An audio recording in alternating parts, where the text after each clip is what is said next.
Welcome back to Vision in the Valley. We're talking about time in this season, and what I've learned is that there's a connection or a relationship between time and vision. I had a couple of dreams a few months apart that ultimately led me to this revelation.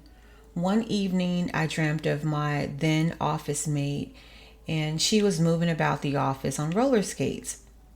There was a big case of wristwatches on the conference table, and no one in the office seemed to be necessarily interested in them, but my eyes were affixed on the cases. I'm not sure if it was because they were shiny, there were some that were gold and silver, or if it was the matter that they were there and there were so many of them. You'd think that I'd be more concerned about my coworker being on roller skates, but I believe that in my natural waking life, I felt like I needed more time to do some things, more time to accomplish some things. And all I cared about was getting more time. And I think that may have been a part of why the wristwatches were in the dream. But nonetheless, she noticed that I was looking at them and told me that I could take one of them, one of the watches that is, and that no one would mind. Later on in the month, I had another dream about several eyeglasses inside of a glass case. And then this time, the glass cases were more like the kind you'd see in a store. They were standing up vertically, like display cases. But I hadn't linked the two of the dreams together until I went back more recently and looked at my notes. This was months later. I had connected the dots because I've since learned that there is a relationship between the passage of time and fully understanding my dream or vision. And when I say my dream or vision, I do mean my actual dreams, but I also mean the vision or the dream of a product or something that I'm supposed to be doing in my purpose, that over the course of time, it becomes more clearer to me. Time allows for that critical information to occur, like who's going to be assigned to you to help, and then things like the strength that you get to own and be better stewards of the gift come through the passage of time when you learn other lessons. In some ways, it's as if time removes the cataracts or the obstacles from our eyes. This made me think about time and vision, and even the absence of vision. The visually impaired have to focus on their journey. They have to be laser focused. They have to respond to the cues that they cannot see to be sure that they arrive at their destination safely. So I happened to work in a medical district, and one morning the spirit led me to focus on the chirping coming from the crosswalk. I've journeyed this route many days, but on this particular day, I was especially aware of the chirping. The chirping aids the visually impaired when crossing the street. And there are several paths illuminated with this sound, guiding individuals to many of the office spaces throughout the medical district, and also including the Chicago Lighthouse. And although I can hear the chirps throughout the district, I can certainly and distinctly hear them when I'm closest to the Chicago Lighthouse. Well, this place is a nonprofit social services organization that serve the blind, the visually impaired, and disabled veterans with vision care and support services. They teach families and individuals how to learn how to become more independent, and they also help to empower those individuals financially by offering jobs. I've actually worked in environments that utilize those services. Because of this, I recently learned about their orientation and mobility program. This program helps to develop those techniques I was just talking about to afford the safe travel for the visually impaired. They work with the client to teach them spatial awareness. And so I wanted to dig a little further to learn what spatial awareness meant. Spatial awareness is the ability to understand your body's position in relationship to your surroundings. So let's just stop there for a moment. In the last episode, GPS, intentional positioning, we talked about my dream of being in a limo. and I was enjoying the ride along with these other people who were members of a wedding party. And we had no issues or concerns with the trip. We were all happily moving about. And it wasn't until I responded to an outside interruption, something that happened outside of the limo, that caused me to stop and turn and look around. And that's when I realized that the driver was actually behind us. We had been facing backwards and we were moving backwards. And so it didn't feel odd because we were facing in the direction in which we were headed. Had I been facing forward while we were moving backward, there would have been a certain sense of awkwardness in the movement of going backwards. It would have been more obvious to me that we were going backwards. But in that moment, I realized my spatial awareness of the driver in comparison to my position in the vehicle. And that's when I realized that we were in fact moving backwards.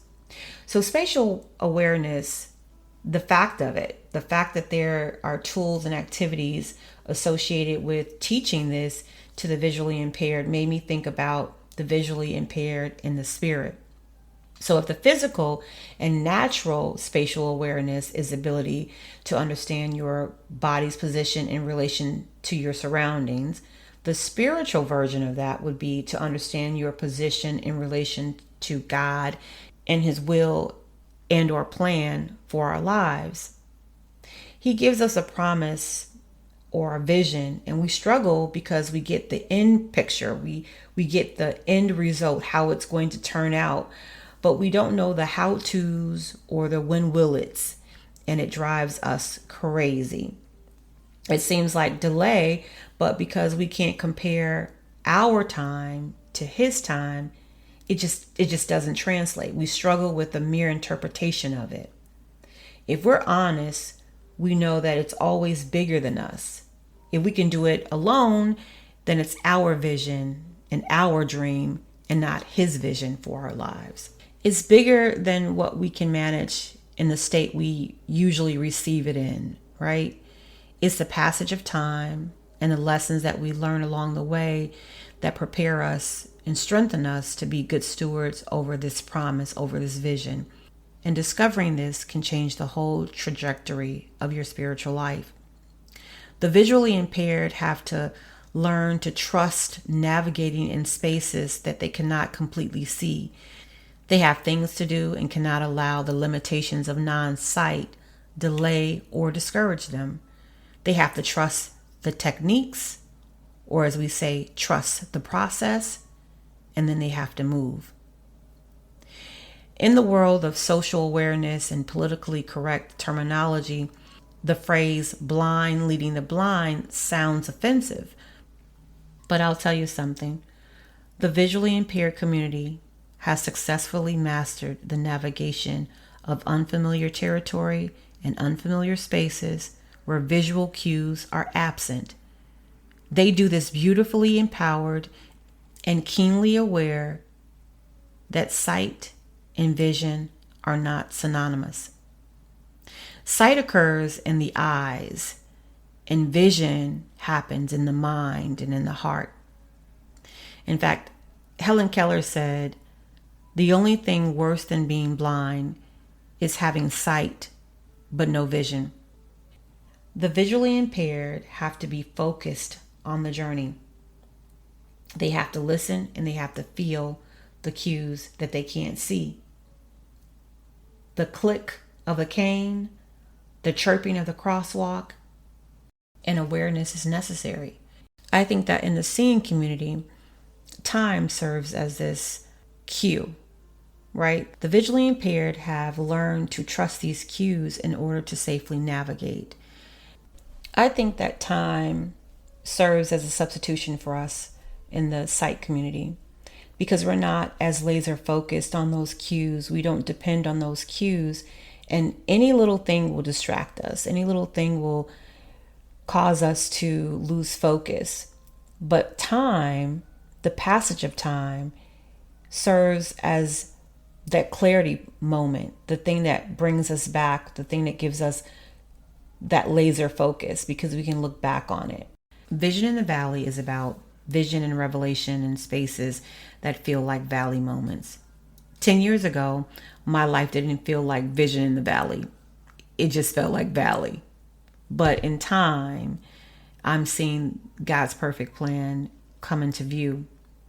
And that requires trust and faith, just like it does in that orientation and mobility training. Trust and faith. You have to trust and then you have to move. Proverbs 3:5. Trust the Lord with all your heart and lean not on your own understanding. 2 Corinthians 5:7.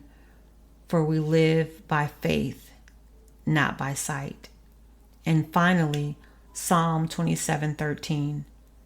I will remain confident of this. I will see the goodness of the Lord in the land of the living. I'd like to leave you with one final thought. Do you all watch the show Chosen?